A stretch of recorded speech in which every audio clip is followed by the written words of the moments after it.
নমস্কার বন্ধুরা, আজকে আমরা ভিডিওতে আলোচনা করব আমাদের ওয়েস্ট বেঙ্গল গভর্নমেন্ট আশাকর্মী, অঙ্গনওয়াড়ি কর্মী ও স্বাস্থ্যকর্মীদের জন্য মোবাইল দেওয়ার ঘোষণা করেছেন। তো সেই টাকা আপনারা কবে থেকে পাবেন, কিভাবে পাবেন, সেই ব্যাপারে এই ভিডিওতে আলোচনা করব। তাহলে আসুন দেখে নিই এই ব্যাপারে। পশ্চিমবঙ্গের সমস্ত গ্রামীণ স্বাস্থ্যকর্মী, অঙ্গনওয়াড়ি ও আশাকর্মীদের বেতন বেড়েছে এর আগেই, আর এবার তাদের পরিষেবাকে আরও উন্নত এবং আধুনিক করতে এবার সমস্ত স্বাস্থ্যকর্মী, অঙ্গনওয়াড়ি ও আশাকর্মীদের স্মার্টফোন দেওয়ার সিদ্ধান্ত নিল মুখ্যমন্ত্রী মমতা বন্দ্যোপাধ্যায়ের নেতৃত্বাধীন পশ্চিমবঙ্গ সরকার। 2025-26 অর্থবর্ষের বাজেটে আশা ও অঙ্গনওয়াড়ি কর্মীদের জন্য 200 কোটি টাকা বরাদ্দ করা হয়েছে, যার মাধ্যমে 70,000-এর বেশি কর্মীকে স্মার্টফোন দেওয়া হবে।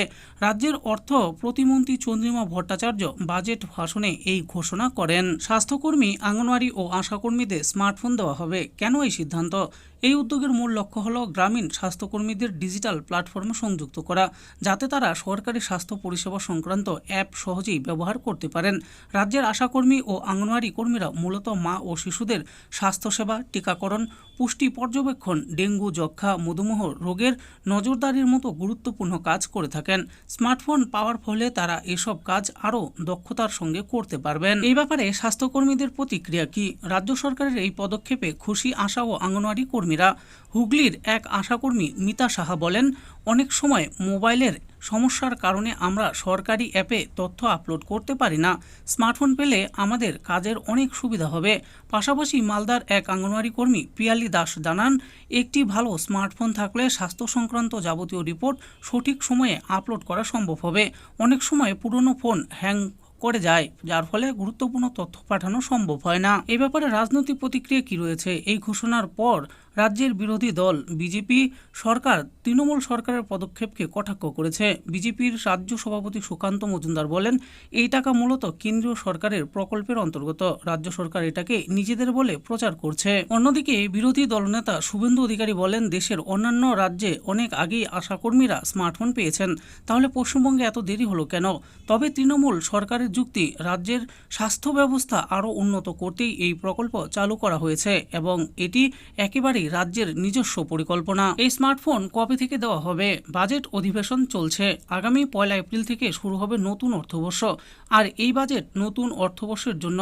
তাই নতুন অর্থবর্ষ শুরু হওয়ার পরেই স্মার্টফোন দেওয়া শুরু হবে। নির্বাচনের আগে বড় পদক্ষেপ। 2026 সালের বিধানসভা নির্বাচনকে সামনে রেখে এই প্রকল্পকে অনেকেই রাজনৈতিক কৌশল হিসাবে দেখছেন। এর মাধ্যমে গ্রামীণ এলাকার স্বাস্থ্যকর্মীদের সমর্থন আদায়ের চেষ্টা করছে রাজ্য সরকার। তবে রাজনৈতিক সমালোচনা যাই থাকুক, বাস্তবিক দিক থেকে এটি স্বাস্থ্যকর্মীদের জন্য একটি গুরুত্বপূর্ণ পদক্ষেপ বলে মনে করছেন বিশেষজ্ঞরা। এই উদ্যোগ বাস্তবায়িত হলে রাজ্যের স্বাস্থ্য ব্যবস্থা আরও শক্তিশালী হবে এবং মা ও শিশুর স্বাস্থ্যসেবা আরও সহজলভ্য হবে বলে মনে করছেন বিশেষজ্ঞরা।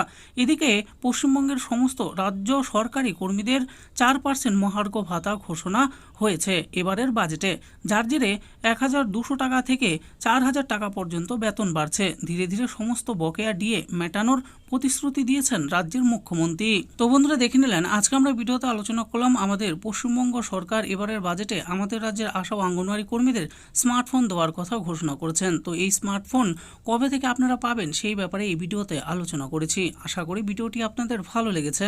আর এই ভিডিওটি যদি আপনাদের ভালো লেগে থাকে তাহলে অবশ্যই একটি লাইক করবেন। আরও এরকম নিত্য নতুন স্কিম ও আপডেট সম্পর্কে জানার জন্য আমাদের এই চ্যানেল বাংলার স্কিম চ্যানেলটিকে অবশ্যই সাবস্ক্রাইব করবেন। আর এই ভিডিওটি দেখার জন্য আপনাদের সকলকেই অসংখ্য ধন্যবাদ।